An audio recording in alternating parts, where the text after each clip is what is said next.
প্ৰিয় শহীদবৃন্দ, মই আপোনালোকলৈ আজি অন্য এটা ভিডিঅ' লৈ আহিছোঁ। এজোপা জাতিলাও আছোঁ তলৰ পৰা লৈ আহিছোঁ।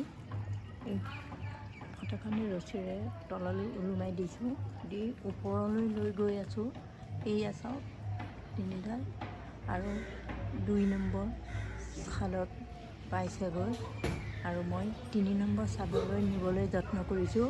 আপোনালোকক দেখাম এতিয়া।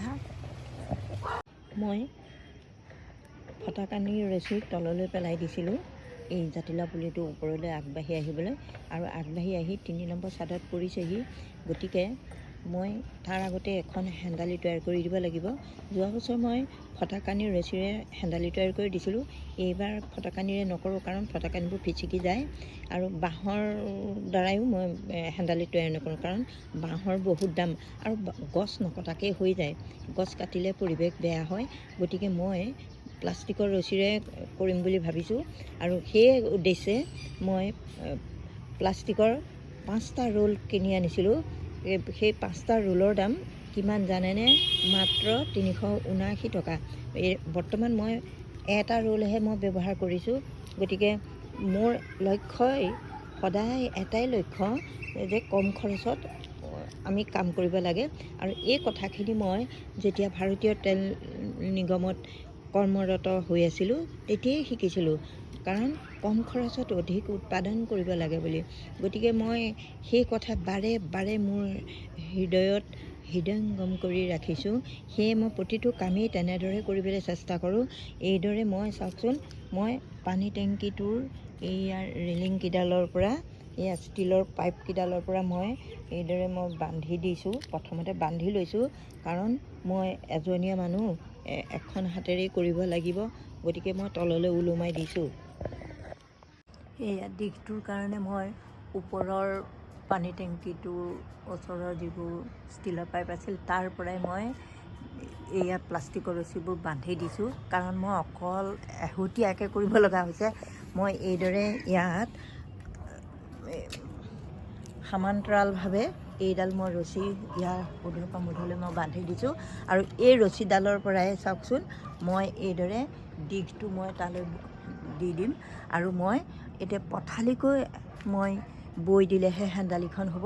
এই যেনে বৈ দিবলৈ মানে ধৰক হেন্দালিখন সেই যে ডলা চালনী বৈ দিয়াৰ দৰেই ব'ব লাগিব, কাৰণ সৰুতেই মই দেউতাৰ পৰা শিকি থোৱা আছে। দেউতাই যেতিয়া বাঁহৰ কাঠি কামি কৰি থাকে, তেতিয়াই মই দেউতাৰ লগতে মই ঢাৰি, খৰাহী, পাচি, চালনী, বিচনী ইত্যাদিবিলাক মই বৈছিলোঁ। বিচনীবিলাক একেবাৰে ৰং বিৰং দি ফুল দি কৰিছিলোঁ, কাৰণ সেই সময়ত বিজুলী বাতি নাছিল। গতিকে বিচনী বৰ প্ৰয়োজন হৈছিল, আৰু আটক ধুনীয়াকৈ বিচনীবোৰ বৈছিলোঁ। সেইকাৰণে দেউতাই বৰ ভাল পাইছিলে।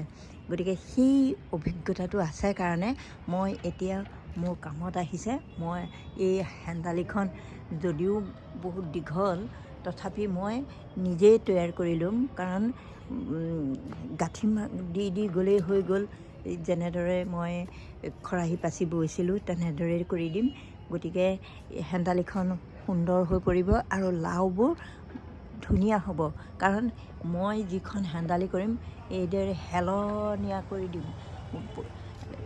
যিবোৰ লতাজাতীয় শাক সেইবোৰ ঊৰ্ধ্বগামী হৈ যাবলৈ বিচাৰে। গতিকে ঊৰ্ধ্বগামী হৈ যাবলৈ পালে ক্ৰমান্বয়ে বগাই গৈ থাকে।